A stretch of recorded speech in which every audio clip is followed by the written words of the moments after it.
Hello, Constantú. Tá se chun air leat inniu faoi cúpla rud a cabhfuil leat scéal a churthú.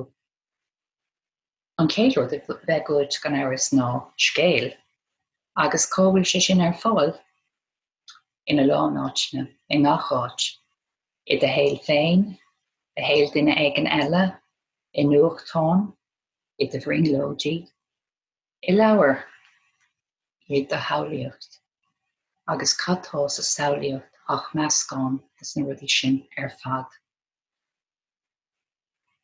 Agus beidh rud eile i gceist dríocht, agus an dríocht ná do phearsanta hain, tusa an scríbhneoir an dríocht a hain leis an saolaíocht agus an taithí agus na rudí sin. Agus cad is scéal ann. Tharla rud éigin de duine éigin, sin scéal. Tá duine éigin ag tnú le rud éigin agus fáin siad é, sin scéal eile. Tá duine éigin ar thóir rud éigin agus ní aithinn siad é, sin scéal eile, b'fhéidir treabhóid. Tá na céad is scéal thar timpealar agus i do cheann. Scríobh síos ceann, agus an céad réacht scríobh síos go tappaigh é. An rud a bheith agat an sin ná bun ábhar. Mar scríbhneoir caithfidh tú crut ealaíonta go chur ar an mbun ábhar sin. Agus tá chun cúpla rudí bunúsacha a luath maidir le conas crut a chur air. Comhlú agus a bhíonn an scéal bhreacha síos agat.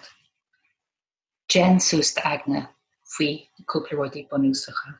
An céad rud ná cén aimseir ina bhfuil chun an scéal insint, an aimseir láithreach, tá ag déanamh seogus siúd, éiríonn móra ar maidin ag a séalú, téann sí amach ag siúil, cín sí leacha le cos briste, cairinn sí leis an leacha, nó an aimseir caite. Dearcadh sí ag a séalú agus chuaigh sí amach agus chunig sí leacha agus mar sin de. Tá rá agat is féidir leat ceachtar den dó aimseir sin úsáid ag sé an neamh go náthach. An aimseir áisteanach beidh sí a gaiirí úsáideach, is féidir é sin íon freisin ar nó más mín leat. Má scríbhneoir experimental ach go háirithe.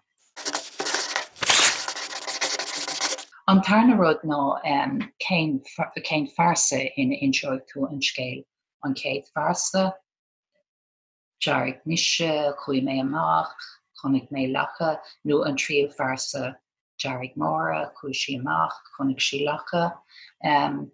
So de gná is sa céad farsa nó sa tríomh farsa a bheith tú ag scríobh is féidir leat an tarna farsa úsáid ach tá sé sin neamh go náthach. Chuaigh tusa amach, bhíonn tusa é seo, bhíonn tusa é siúd. So ach beidir rá idir an céad farsa nó an tríomh farsa an slíos cotínta agus is siimplí chun é dhéanamh. So tá si sin genitúd agnosús maidir le sin ardús. An sin bí ag smaoineamh ar an go. Cé tá ag insint an scéal. An tusa tú hain, an túidir, an go a bheith a gceist.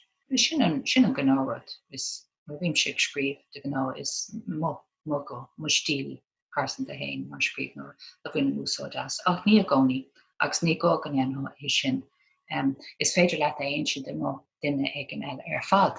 Mar hampla tá ag leacha leis go bhfuil tusa bóg ach is féidir leat scéal insint ó i ngá do hisismthir, do bhúnteoir, is féidir insint i ngá cat, nó madra, nó anamhí, más mín leat. Ní gá gur do bhá hain a bheith a gceist. Agus beidh anna hiúncar ag an go úsáidin tú ar an scéal nuair bheith sé scríomh agat, mar beidh tioncar aige sin ar gachrod in san scéal. An slí éiceann an charachtar atá ag insint an scéal, an saol, sin an go. So Jen bí ag smaoineamh ar sin is féile le trí le bhainteas níos móna go bháin má bhíon am agat agus an sin ceanna a ráha. Ima mar hampla de gnámar dearm scríbhn nó hain ach i má ó scéal do bhína óga tharla book. tá trí príomh charachtar agus tá trí gothanna in san uairscéal sin tá na charachtarí nó Ruáin, Emma agus Colm.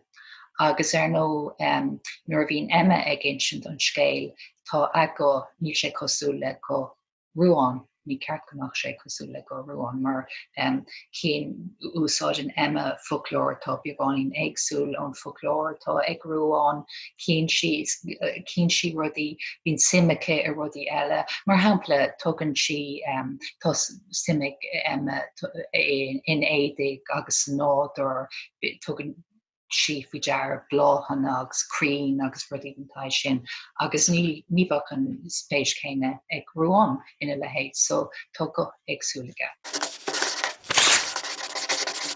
So bí ag smína ver sin.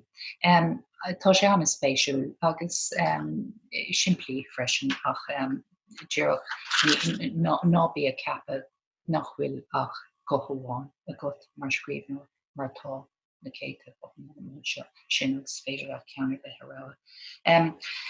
Seo cleachta beag agus détá úsáid a bhaint as chun dul daithí ar dearcadh agus guth. Smuoinnig ar aragóint a bhí agat uair éigean le duine éigean. Beidir go duine an dheasú agus nach raibh aragóint riamh guth le éine, ach de gná bhín siad igen inise sa rís. Scríbh cúntas ar an aragóint sin ar leithne goháin, iad a go hain agus iad a bhreasa hain an céad bhreasa. Dearcadh leathnach a chur síos ar cad dúirt tú, cad ag an mocháin a bhí agat agus mar sin de. An sin iompaigh an leathnach agus ar an taobh eile scríbh cúntas ar an aragóin céine ach anois i ngá an duine eile lena raibh tú ag tríd. Ok, sin a bhfuil. Slán.